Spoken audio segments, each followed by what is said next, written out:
ലഡാക്കിൽ ഒരു പ്രക്ഷോഭം പൊട്ടിപ്പുറപ്പെട്ടല്ലോ. പലരും അതിനെ പിന്തുണയ്ക്കുന്നതൊക്കെ കണ്ടു. സംസ്ഥാന പദവിക്ക് ലഡാക്കിന് അർഹതയുണ്ട് എന്നൊക്കെ പറഞ്ഞുകൊണ്ടാണ് പലരും അതിനെ പിന്തുണച്ചത്. അവിടുത്തെ പ്രാദേശിക ആളുകൾക്ക് കൂടുതൽ തൊഴിലവസരങ്ങൾ വേണം എന്ന വാദമൊക്കെയാണല്ലോ അവർ ഉയർത്തുന്നത്. അതുകൊണ്ട് അത് വളരെ സത്യസന്ധമായ ഒരു പ്രക്ഷോഭമാണ് എന്ന് പലരും വ്യക്തമാക്കുകയൊക്കെ ചെയ്തിരുന്നു. പക്ഷേ ഇപ്പോൾ ചില സംശയങ്ങൾ പുറത്തു വരികയാണ്. ഈ സമരത്തിൻ്റെ നേതാവ് സോനം വാങ്ചുക്കിനെ സംബന്ധിച്ച് ആണ് ചില സംശയങ്ങൾ ഇപ്പോൾ ഉയരുന്നത്. അദ്ദേഹത്തിൻ്റെ സ്ഥാപനങ്ങൾ ഈ വിദേശ സംഭാവന നിയന്ത്രണ നിയമങ്ങൾ ലംഘിച്ചു എന്നാണ് ഇപ്പോൾ കണ്ടെത്തുന്നത്. അപ്പോൾ CBI ആണ് ഇത് സംബന്ധിച്ച അന്വേഷണം നടത്തി ഈ കാര്യങ്ങൾ പുറത്തു കൊണ്ടുവരുന്നത്. ഏതായാലും അതിൽ കൂടുതൽ അന്വേഷണം നടത്താനുണ്ട്. ആദ്യത്തെ ചില വിവരങ്ങളാണ് CBIക്ക് ലഭിച്ചിട്ടുള്ളത്. ലഡാക്ക് ആസ്ഥാനമായുള്ള വിദ്യാഭ്യാസ വിദഗ്ധനും കാലാവസ്ഥാ പ്രവർത്തകനുമൊക്കെയാണ് ഈ സോനം വാങ്ചുക്ക്. അപ്പോൾ ഇദ്ദേഹത്തിൻ്റെ ബാങ്ക് അക്കൗണ്ടുകളിൽ മുഴുവൻ ദുരൂഹതയാണ് എന്നാണ് കേന്ദ്ര ഏജൻസികൾ വ്യക്തമാക്കുന്നത്. സോനം വാങ്ചുക്കിന് ചില സംഘടനകളുണ്ട്. അത് ഒന്ന് HIAL, പിന്നൊന്ന് സെക്മോൾ, അതോടൊപ്പം തന്നെ സിബിൽ. ഈ സംഘടനകൾ അല്ലെങ്കിൽ ഈ സ്ഥാപനങ്ങളുമായി ബന്ധപ്പെട്ടാണ് ഈ സാമ്പത്തിക ക്രമക്കേടുകൾ ഇപ്പോൾ കണ്ടെത്തിയിട്ടുള്ളത്. അപ്പോൾ Himalayan institute of alternatives Ladakh, അതാണ് HIAL. അതോടൊപ്പം തന്നെ the students educational and cultural movement of Ladakh എന്ന് പറഞ്ഞിട്ട് SECMOL, സെക്മോൾ എന്നൊരു സംഘടനയുണ്ട്. അതോടൊപ്പം തന്നെ അദ്ദേഹത്തിൻ്റെ സ്വകാര്യ സംരംഭമായ ഷെഷ്യോൺ ഇന്നൊവേഷൻസ് പ്രൈവറ്റ് ലിമിറ്റഡ് SIPL. ഈ 3 സ്ഥാപനങ്ങൾ വഴിയാണ് ഈ സാമ്പത്തിക ഇടപാടുകൾ നടന്നിട്ടുള്ളത്. അപ്പോൾ സാമ്പത്തിക നിയന്ത്രണങ്ങളുടെ മാനദണ്ഡങ്ങളെല്ലാം ലംഘിച്ചു എന്നാണ് ഇപ്പോൾ പുറത്തു വരുന്ന വിവരം. പ്രത്യേകിച്ച് ഇവർക്ക് വിദേശ ഫണ്ടുകൾ ലഭിക്കുന്നു. വിദേശ ഫണ്ടുകൾ ട്രാൻസ്ഫർ നടത്തുന്നത് പലതും നിയമവിരുദ്ധമായിട്ടല്ല എന്നാണ് ഇപ്പോൾ കണ്ടെത്തൽ. അപ്പോൾ ലേ ആസ്ഥാനമായാണ് ഈ പ്രക്ഷോഭണം വന്നത്.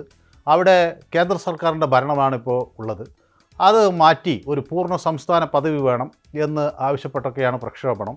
നൂറുകണക്കിന് പ്രതിഷേധകർ പോലീസുമായി ഏറ്റുമുട്ടി. 4 പേർ കൊല്ലപ്പെട്ടു. 50-ഓളം പേർ 80 അല്ലെങ്കിൽ 80-ലധികം പേർ പരിക്കേറ്റു. അങ്ങനെയൊക്കെയുള്ളൊരു സാഹചര്യത്തിലാണ് ഈ കാര്യങ്ങൾ ഇപ്പോൾ വലിയ തോതിൽ അന്വേഷണത്തിന് വിധേയമാക്കിയത്. എങ്ങനെയാണ് ഈ പ്രക്ഷോഭങ്ങൾക്കൊക്കെ ഉള്ള പണം വരുന്നത് എന്ന ഒരു പരിശോധന ചെന്നെത്തുന്നത് വളരെ ദുരൂഹമായ ചില കാര്യങ്ങളിലേക്കാണ്. അപ്പോൾ സ്വയം പ്രതിരോധിക്കാനാണ് പോലീസ് വെടിയുതിർത്തത് എന്നൊക്കെ ഉള്ള ഒരു നിലപാട് കേന്ദ്ര ആഭ്യന്തര മന്ത്രാലയം മുന്നോട്ട് വയ്ക്കുന്നുണ്ട്. സെപ്റ്റംബർ 10 മുതലാണ് ഇദ്ദേഹം നിരാഹാരം ആരംഭിച്ചത്. അപ്പോൾ സോനം വാങ്ചുക്കിൻ്റേത് വളരെ പ്രകോപനപരമായ പ്രസംഗങ്ങളായിരുന്നുവെന്നും അത് ആക്രമണത്തിന് കാരണമായി അല്ലെങ്കിൽ അക്രമത്തിനും ഒക്കെ കാരണമായി എന്ന് കേന്ദ്ര ആഭ്യന്തര മന്ത്രാലയം വ്യക്തമാക്കുകയും അല്ലെങ്കിൽ ആരോപിക്കുകയൊക്കെ ചെയ്തു. അത് സ്വാഭാവികമായ ഒരു ആരോപണമാണ്. അത് അവിടുത്തെ ഒരു ജൻസി കലാപം എന്നുള്ള തരത്തിലൊക്കെ അതിനെ വരുത്തി തീർക്കാനൊക്കെ ശ്രമിക്കുമ്പോഴാണ് സ്വാഭാവികമായി ആഭ്യന്തര മന്ത്രാലയം അത് സംബന്ധിച്ച ചില വിവരങ്ങൾ വ്യക്തമാക്കുന്നത്.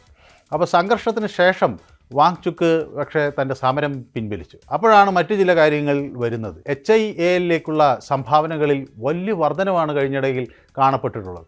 2023-24 അസസ്മെൻറ്റ് ഇയറിൽ അല്ലെങ്കിൽ ആ അസസ്മെൻറ്റ് വർഷത്തിൽ 6 കോടി രൂപയായിരുന്നു അവരുടെ അവിടെ വന്നിട്ടുള്ളത്. അത് 2024-25 അസസ്മെൻറ്റ് ഇയർ ആകുമ്പോഴേക്കും 15 കോടിയായി ഉയർന്നു.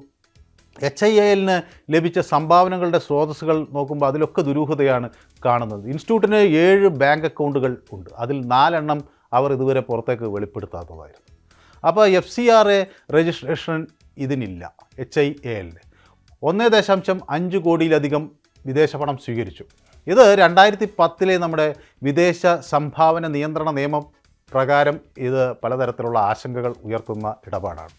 HIALൽ നിന്ന് ഷെഷ്യോൺ ഇന്നൊവേഷൻസ് പ്രൈവറ്റ് ലിമിറ്റഡ് എന്ന അദ്ദേഹത്തിൻ്റെ ഒരു സ്വകാര്യ സംരംഭമുണ്ടല്ലോ, അതിലേക്ക് 6.5 കോടി രൂപ കൈമാറ്റം ചെയ്തിട്ടുണ്ട്. ഇതും സംശയാസ്പദമാണ്. ഈ സെക്മോൾ അക്കൗണ്ടുകളും സംശയത്തിൻ്റെ നിഴലിലാണ്. ലഡാക്കിലെ വിദ്യാഭ്യാസ സമ്പ്രദായം പരിഷ്കരിക്കാൻ വേണ്ടിയാണ് ഇത്തരമൊരു സംഘടന രൂപീകൃതമാകുന്നത്. ലഡാക്കിലെ ഒരു കൂട്ടം യുവാക്കളാണ് 1988 ഈ സെഷ്മോൾ എന്ന ഈ സംഘടന സ്ഥാപിച്ചത്. അതിൽ ഇപ്പോൾ ഇദ്ദേഹത്തിന് 9 ബാങ്ക് അക്കൗണ്ടുകൾ ഉണ്ട് എന്നാണ് കണ്ടെത്തിയത്. അതിൽ 6 എണ്ണം പുറത്ത് പറയാത്തതാണ് എന്ന ആരോപണമാണ് CBI ഉന്നയിക്കുന്നത്. 2020-23 വർഷങ്ങൾക്കുള്ളിൽ ഈ സെക്മോളിൽ FCRA അക്കൗണ്ടിൽ പ്രാദേശിക ഫണ്ടുകൾ വന്നതായി കണ്ടു. അതുപോലെ തന്നെ ഈ FCRAയുടെ സെക്ഷൻ 17 ലംഘനം വളരെ കൃത്യമായി കാണുന്നു. ഷെഷ്യോൺ ഇന്നൊവേഷൻസ് പ്രൈവറ്റ് ലിമിറ്റഡും അതുപോലെ തന്നെ വാങ്ചുക്കും ഒക്കെ നടത്തിയിട്ടുള്ള ഇടപാടുകൾ വളരെ വളരെ ദുരൂഹമാണ്. വാങ്ചുക്കും ഭാര്യയും ഡയറക്ടറായിട്ടുള്ള ഈ സ്ഥാപനം 2024-25 വർഷത്തിൽ അതിൻ്റെ അറ്റാദായ മാർജിനിൽ വലിയ ഒരു കുത്തനെയുള്ളൊരു ഇടിവ് നമുക്ക് കാണാൻ കഴിയും. 2023-24 വർഷത്തിൽ ഇത് 6.13% ഏതാണ്ട് 9.85 കോടി രൂപയുടെ വിറ്റുവരവിൽ ചില ദുരൂഹതകളാണ് കണ്ടത്. അപ്പോൾ ഈ കമ്പനിക്ക് 3 അക്കൗണ്ടുകൾ ഉണ്ടായിരുന്നു, അതിൽ 2 പുറത്ത് പറയാത്തതാണ്. അപ്പോൾ വിദേശ ഫണ്ടുകൾ ഉൾപ്പെടെ HIL പലതരത്തിലുള്ള സാമ്പത്തിക ഇടപാടുകൾ നടത്തി എന്ന് വ്യക്തമാകുന്നു. മാത്രമല്ല ഈ സംഘടനകൾ പരസ്പരം അങ്ങോട്ടും ഇങ്ങോട്ടും പണം കൈമാറ്റം ചെയ്തതിൻ്റെ ഒക്കെ രേഖകൾ ഒക്കെ സംശയങ്ങൾ, ദുരൂഹതകൾ ഒക്കെ വർദ്ധിപ്പിക്കുകയാണ്. അപ്പോൾ ഈ വ്യക്തിഗത അക്കൗണ്ടിലേക്കും ഇവിടുന്ന് പണം പോകുന്നുണ്ട്. പ്രത്യേകിച്ച് ഈ വാങ്ചുങ്ങിൻ്റെ 9 വ്യക്തിഗത ബാങ്ക് അക്കൗണ്ടുകളിലേക്കാണ് ഈ പണം പോയിട്ടുള്ളതെന്ന് പറയുന്നത്. അപ്പോൾ ഒരു ആൾക്ക് തന്നെ 9 വ്യക്തിഗത ബാങ്ക് അക്കൗണ്ടുകൾ ഉണ്ടാകുക എന്ന് പറയുമ്പോൾ തന്നെ അതിൽ പലതരത്തിലുള്ള സംശയങ്ങൾ വരികയാണ്. ഇതിൽ 9 എണ്ണത്തിൽ 8 എണ്ണവും പുറത്തു പറയാത്ത അക്കൗണ്ടുകളാണ് എന്നും CBI പറയുന്നു. അപ്പോൾ 2018-നും 2024-നും ഇടയിൽ ഈ അക്കൗണ്ടുകളിലേക്ക് പോയിട്ടുള്ളത് ഏതാണ്ട് 1.68 കോടി രൂപയുടെ വിദേശ പണമാണ് എന്ന് വ്യക്തമാകുന്നു.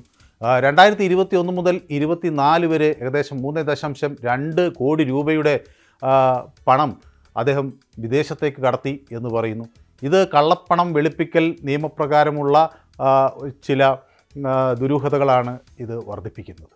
അപ്പോൾ 2020-ൽ FCRA രജിസ്ട്രേഷൻ ഇദ്ദേഹത്തിന് നിഷേധിക്കപ്പെട്ടിട്ടും ആ HDFC അക്കൗണ്ട് വഴി പണം വന്നു എന്ന് ഉള്ള കണ്ടെത്തലുകൾ വന്നിട്ടുണ്ട്. 2020-21 സാമ്പത്തിക വർഷത്തിലും അതുപോലെ തന്നെ ഓഡിറ്റ് റിപ്പോർട്ടിലുമൊക്കെ ഈ വിദേശ വരുമാനം ഇല്ലെന്നാണ് ഇദ്ദേഹം അവകാശപ്പെട്ടിരുന്നത്. എന്നാൽ വരുമാനം 23 ലക്ഷം രൂപ ആ ഘട്ടത്തിൽ വന്നിട്ടുണ്ട്. പിന്നെ അതിൻ്റെ അടുത്ത വർഷം 47.67 ലക്ഷം രൂപ വന്നിട്ടുണ്ട്. അപ്പോൾ ഇതിലെല്ലാം പൊരുത്തക്കേടുകളുണ്ട്. Company act section 447, 129, IPC section 467 എന്നിവ പ്രകാരമുള്ള ലംഘനങ്ങളാണ് നടന്നിട്ടുള്ളത് എന്നാണ് ഇപ്പോൾ അന്വേഷണ ഉദ്യോഗസ്ഥർ പറയുന്നത്. അപ്പോൾ വിദേശ ഫണ്ടുകളെ ആശ്രയിക്കാൻ ഞങ്ങൾ ആഗ്രഹിക്കുന്നില്ല എന്നാണ് ഇദ്ദേഹം വ്യക്തമാക്കുന്നത്. അദ്ദേഹം ചില അറിവ് കയറ്റുമതി ചെയ്യുന്നു എന്നാണ് പറയുന്നത്. അപ്പോൾ അദ്ദേഹത്തിൻ്റെ ചില ഡാറ്റയോ അല്ലെങ്കിൽ അത് സംബന്ധിച്ച് ചില പഠനങ്ങളിൽ നിന്ന് ലഭിച്ചിട്ടുള്ള വിവരങ്ങളോ ഒക്കെ വിദേശത്തേക്ക് കൊടുക്കുന്നു എന്നായിരിക്കും അദ്ദേഹം ഉദ്ദേശിക്കുന്നത്. ഏതായാലും അങ്ങനെ കൊടുക്കുമ്പോൾ കിട്ടുന്ന വരുമാനത്തെയാണ് വിദേശ സംഭാവന എന്ന തരത്തിൽ വ്യാഖ്യാനിക്കുന്നത് എന്നാണ് വാങ്ചുക്ക് പറയുന്നത്. പക്ഷേ ഇത് എത്രമാത്രം വിശ്വസനീയമാണ് എന്ന് നമുക്കറിയില്ല. അപ്പം ഈ രാജ്യത്ത് നടക്കുന്ന പ്രക്ഷോഭങ്ങൾ നമ്മൾ വളരെ സത്യസന്ധമായി പലപ്പോഴും അതിനെ പിന്താങ്ങും. ചിലപ്പോൾ ആ ജനങ്ങളുടെ ഒരു ആവശ്യത്തിന് വേണ്ടി നടക്കുന്ന പ്രക്ഷോഭമാണ് എന്ന് വിചാരിച്ചാണ് നമ്മൾ പിന്താങ്ങുന്നത്. പല ആളുകൾ അത് കേട്ട് അതിലേക്ക് ഇറങ്ങുകയാണ്. പക്ഷേ അതിൻ്റെയൊക്കെ പിന്നിൽ ഈ ആളുകളെ പറ്റി അന്വേഷണം നടത്തുമ്പോൾ വിദേശത്ത് നിന്ന് ഇവർക്ക് പണം വരുന്നു എന്ന് നമ്മൾ കണ്ടെത്തുകയാണ്. എന്താണ് ഈ വിദേശ ശക്തികൾക്ക് അല്ലെങ്കിൽ വിദേശത്തുള്ള ആളുകൾക്ക് ഇവർക്ക് ഇങ്ങനെ പണം നൽകാനുള്ളൊരു താല്പര്യം എന്നതിനെ സംബന്ധിച്ച് ആളുകൾ മറുപടി പറയേണ്ടതുണ്ട്. ഏതായാലും ഈ വാങ്ചുക്ക് അവിടുത്തെ ഒരു കാലാവസ്ഥാ പ്രവർത്തകൻ, വിദ്യാഭ്യാസ പ്രവർത്തകൻ എന്ന തരത്തിലൊക്കെ ശ്രദ്ധേയനായ ഒരാളാണ്. പക്ഷേ ഇത്തരം ആളുകളെ ഇന്ത്യക്ക് പുറത്തുള്ള ശക്തികൾ ദുരുപയോഗം ചെയ്യുന്നുണ്ടോ എന്ന് നമ്മൾ മനസ്സിലാക്കേണ്ടതുണ്ട്. ഇപ്പം നമ്മുടെ സമീപത്തുള്ള നേപ്പാൾ പോലുള്ള രാജ്യങ്ങളിൽ ഉണ്ടായ ചില പ്രശ്നങ്ങൾ നമ്മൾ കണ്ടു. അത് സ്വാഭാവികമായും ഇന്ത്യയിലും ഇത്തരം നീക്കങ്ങൾ നടത്താൻ പുറത്തുള്ള ശക്തികൾ ശ്രമിക്കുന്നുണ്ടോ എന്ന ചില സംശയങ്ങൾ ബലപ്പെടുകയാണ്. രാജ്യം വളരെ ജാഗ്രതയോടുകൂടി തന്നെയാണ് ഈ കാര്യത്തെ നോക്കിക്കാണുന്നത്. മാത്രമല്ല ഈ ആദ്യഘട്ടത്തിൽ ഈ ഇവിടെ കേന്ദ്രഭരണ പ്രദേശമാക്കിയ സാഹചര്യത്തിൽ അതിനെയൊക്കെ പിന്താങ്ങിയ ആളാണ് ഈ വാങ്ചുക്ക്. പിന്നീട് പെട്ടെന്നൊരു ദിവസം അദ്ദേഹം മാറുകയാണ്. അപ്പോൾ അത് എന്താണ് അതിനുള്ളൊരു കാരണം എന്നൊക്കെയുള്ള ചോദ്യങ്ങൾ ഉയരുകയാണ്. ഏതായാലും ഇത് വാങ്ചുക്കിനെ പൂർണ്ണമായി കുറ്റക്കാരനാക്കാൻ ഇപ്പോൾ എനിക്ക് കഴിയില്ല. പക്ഷേ അത് വളരെയധികം സംശയങ്ങൾ ജനിപ്പിക്കുന്നു. ഇത് അന്വേഷണത്തിന് വിധേയമാക്കണം. എങ്ങനെയാണ് ഈ പണം ഇദ്ദേഹത്തിന് കിട്ടിയത് എന്നത് കണ്ടെത്തിയേ മതിയാകും. അപ്പോൾ ഇവിടെ നടക്കുന്ന പ്രക്ഷോഭങ്ങൾ നേതൃത്വം നൽകുന്നവരിൽ അല്ലെങ്കിൽ അവർക്കൊക്കെ എങ്ങനെയാണ് പുറത്തുനിന്ന്, രാജ്യത്തിന് പുറത്തുനിന്ന് പണം വരുന്നത് എന്നത് അത് ഒരിക്കലും നമുക്ക് വളരെ ലാഘവത്തോടെ തള്ളിക്കളയാൻ കഴിയുന്ന ഒന്നല്ല.